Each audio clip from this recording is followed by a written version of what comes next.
안녕하세요. 김경식 목사입니다. 사사기 강해는 현재 주일날 저희가 진행하고 있는 강의죠. 이것을 다시 이렇게 처음부터 말씀으로 좀 나누려고 하는 이유는 지난번에 이 주일날 설교에 듣지 못했던 분들과 또 다시 한번 사사기를 처음부터 묵상하고 또 다시 살피고자 하는 분들을 위해서 강해를 준비했습니다.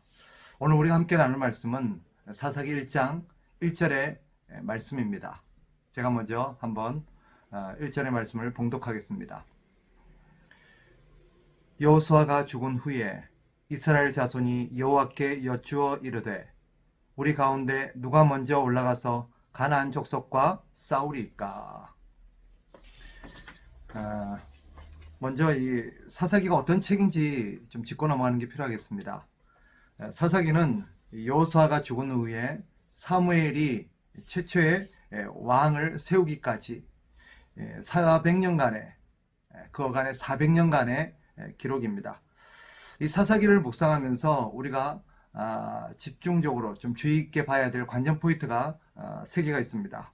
첫째는 하나님께서 세우시고자 하는 나라가 어떤 나라인가 하는 것과, 두 번째는 하나님의 백성들이 이 하나님이 원하셨던 나라를 세우지 못하는, 즉 실패했던 요인이 어디에 있는가 하는 것입니다. 그리고 마지막 하나는 이 실패의 결과로 말미암아 이스라엘 백성들에게 무슨 일이 일어났는가 하는 것을 우리가 주의 깊게 봐야 합니다. 여호수아가 죽고 나서 사사기가 시작되면서 우리가 그 과정을 살펴보면, 특히 오늘 본문을 보면 특이한 것 한 가지가 있습니다. 하나님께서 여호수아를 대신할 지도자를 세우지 않았다라는 대목입니다. 왜 그러셨을까요? 더 이상 필요가 없기 때문입니다. 하나님께서 세우시고자 하는 나라는 하나님께서 직접 말씀을 통해서 다스리시는 나라입니다. 가나안은 하나님께서 세우시고자 하는 하나님의 나라의 모델이라고 할 수 있습니다. 그렇다면 이런 질문이 들 수 있겠지요. 하나님께서 지금까지는 왜 모세와 여호수아를 세우셨는가 하는 것입니다. 이유는 아직까지 하나님의 나라의 어떤 기틀, 하나님의 나라가 아직 세워지지 않았기 때문이죠. 하나님의 나라가 세워지기 위해서 하나님의 주권이 있어야 되고, 또 하나님 나라의 백성이 있어야 되고, 하나님의 나라의 영토가 있어야 합니다. 하나님의 나라의 주권이 무엇입니까? 하나님의 말씀이지요. 하나님 나라의 백성은 이스라엘 백성입니다. 그리고 하나님 나라의 땅, 영토는 가나안이죠. 모세와 여호수아는 그것을 이룰 하나님의 도구들이었고, 또 눈에 보이지 않는 하나님을 어떻게 섬겨야 될지 이스라엘 백성들에게 가르치는 하나의 모델이었습니다. 신명기 30장 16절에 보면 하나님께서 그 의도를 잘 말씀하고 계십니다. 곧 내가 오늘날 너를 명하여 내 하나님 여호와를 사랑하고 그 모든 길로 행하며 그 명령과 규례와 법도를 지키라 하는 것이라. 그리하면 내가 생존하며 번성할 것이요 또 내 하나님 여호와께서 내가 가서 얻을 땅에서 내게 복을 주실 것임이니라. 아멘. 하나님 나라의 기틀이 이제 마련되었고, 하나님의 통치 방법인 말씀이 기록된 이상 더 이상 인간 지도자는 필요하지 않았던 것입니다. 하나님은 말씀을 통해서 백성들을 다스리기를 원하셨습니다. 말씀은 보이지 않는 하나님의 음성의 기록이죠. 인간은 말씀을 통해서 살아계신 하나님의 음성을 듣고 하나님의 통치를 받을 수 있습니다. 그렇다면 하나님께서 더 이상 인간 지도자를 세우지 않으려는 이유가 또 한 가지가 있습니다. 그것이 무엇이냐? 하나님께서 물론 말씀을 통해서 다스리려는 의도도 있지만 인간 지도자가 그것을 대신할 수 없기 때문입니다. 인간 지도자는 말 그대로 불완전하기 때문입니다. 모세와 아론에게서 보듯 인간은 완전하지가 않습니다. 따라서 자신도 잘못할 뿐더러 다른 사람을 잘못된 길로 이끌 그런 위협성이 큽니다. 또한 하나님의 말씀을 잘못 전달할 위험도 있습니다.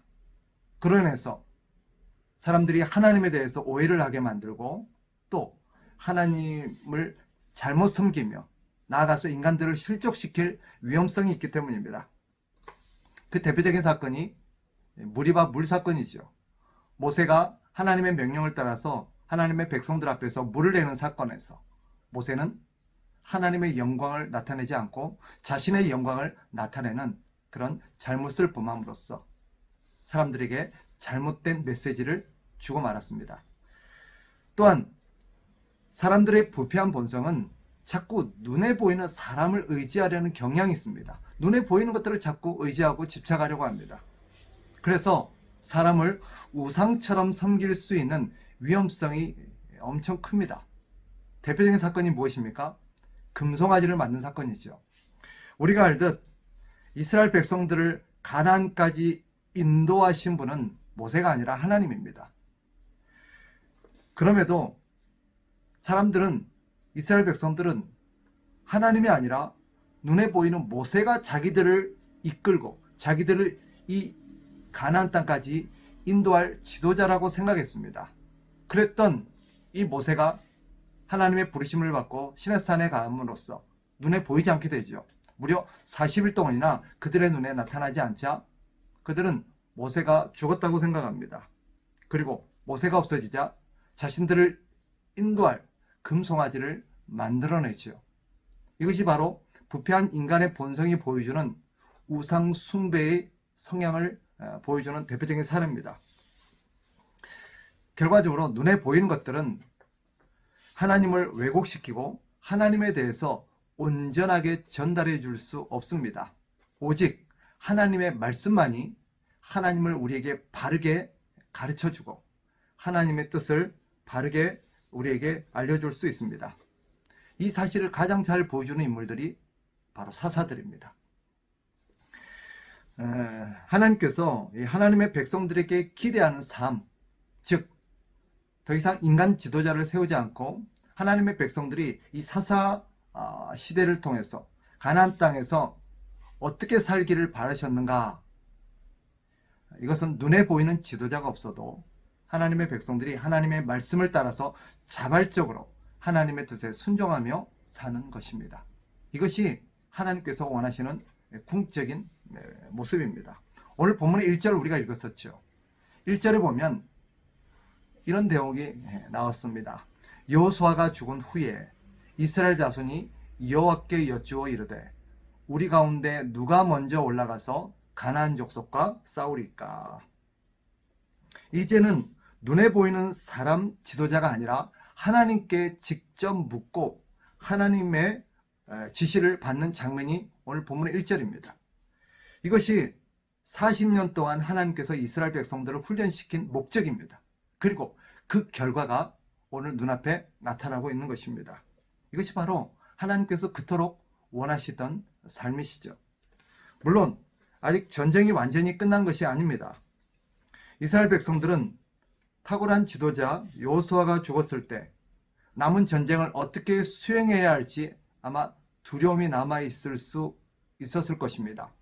그러나 지금까지 이스라엘 백성들이 가나안 전쟁에서 승리할 수 있었던 요인은 여호수아의 탁월한 지도력 때문이 아닙니다. 하나님께서 함께 하셨고 가나안을 이스라엘에게 붙이신 결과였죠. 그러니 여호수아가 죽고 없어졌다고 해서 두려워할 것이 아닙니다. 하나님께서 함께 하시기 때문입니다. 따라서 하나님의 백성들은 하나님을 신뢰하고 하나님의 말씀에 순종하며 나아가면 되는 것입니다. 그것이 하나님께서 기대하시는 것입니다. 하지만 결국 다 쫓아내지 못했지 않느냐라고 반문할지 모르겠습니다. 그것은 하나님의 능력이 부족하거나 인간 지도자가 없기 때문이 아닙니다. 하나님의 백성들이 하나님의 말씀을 믿지 못하고 용기가 없어서 하나님의 뜻에 순종하지 않은 결과입니다. 결국 이스라엘 백성들은 하나님께서 기대하시는 삶에 실패하고 말죠. 사사기 원인은 그 원인을 이렇게 기록하고 있습니다. 사사기 17장 6절의 말씀입니다. 그때에는 이스라엘의 왕이 없었으므로 사람마다 자기 소견에 옳은 대로 행하였더라. 인간 지도자가 없었기 때문이라는 말이 아닙니다. 이스라엘 백성들이 말씀에 순종하며 살아가야 하는 삶에 실패했기 때문입니다. 이유가 무엇입니까? 하나님의 말씀보다는 자신들의 경험이나 자신들의 생각이 더 옳다라고 생각했기 때문입니다. 그들은 말씀보다 인간적인 생각, 인간적인 경험, 눈에 보이는 것들을 따랐습니다. 그 결과 그들은 하나님의 나라를 건설하는 일에 실패했고 그들은 결국 하나님 앞에 책망을 받고 말았습니다. 그런데 이 과정을 보면 그들이 간과한 것 두 가지가 있습니다.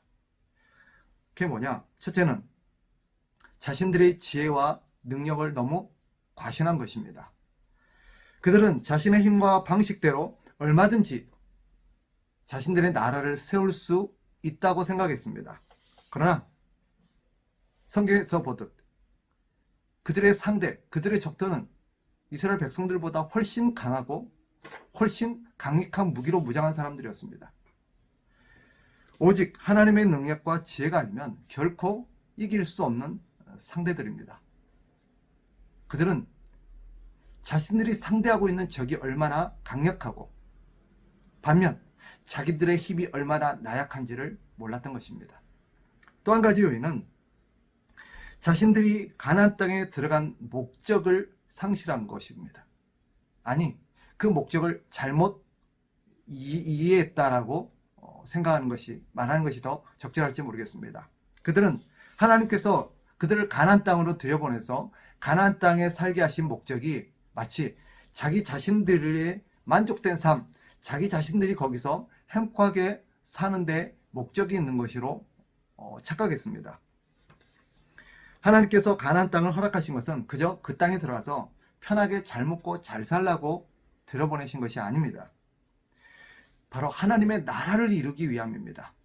앞서 말씀드린 것처럼 하나님을 왕으로 보시고 하나님의 말씀에 순종하며 하나님의 뜻대로 살아가는 나라, 그것이 가나안 땅에서 이루고자 했던 하나님의 목적이었고 이 가나안 땅을 발판을 삼아서 전 나라, 전 세계가 하나님의 나라로 세워가는 것이 하나님의 궁극적인 목적이었습니다.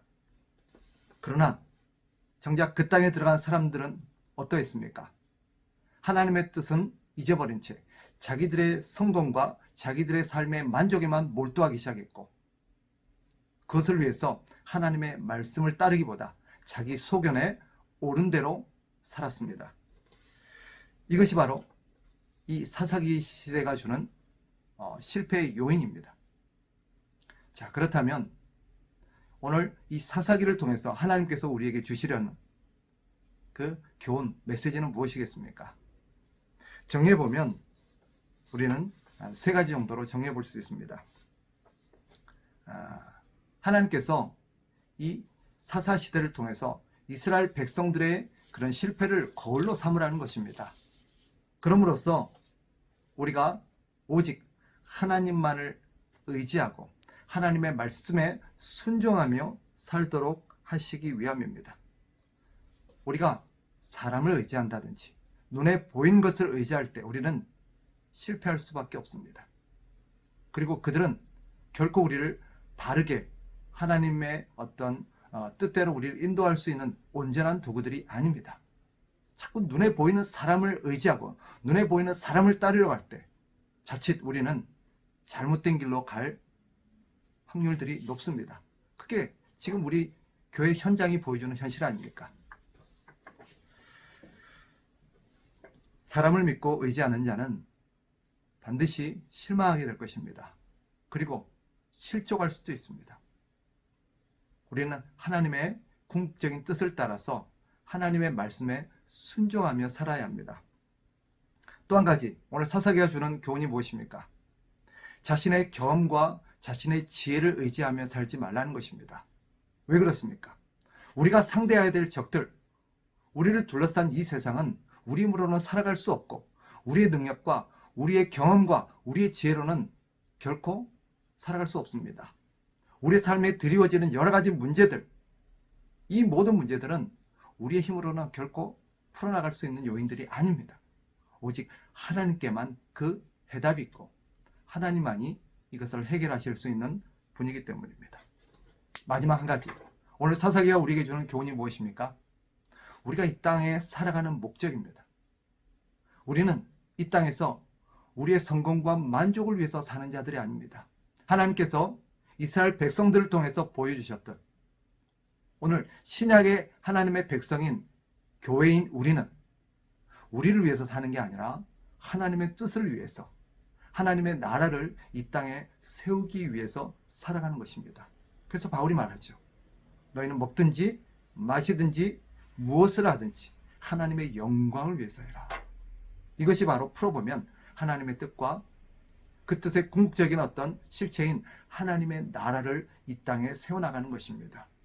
그러니 우리는 이 사사기를 읽으면서 특별히 오늘 본문을 통해서 우리가 과연 사사시대와 방불한 그런 삶을 살고 있지 않은지 점검해야 되고, 만일 그렇다면 이 사사시대의 백성들을 거울 삼아서 우리는 그런 과오를 범하지 않도록 힘써야 하겠습니다. 다시 한번 우리가 어쩌면 사사시대를 살아가고 있는 그런 하나님의 백성들이라는 경각심을 가지고 다시 한번 우리 자신을 살피면서 하나님의 뜻에 순종하며 나가는 성숙된, 하나님을 기쁘시게 하는 하나님의 백성들이 되시기를 주의 이름으로 축복합니다. 감사합니다.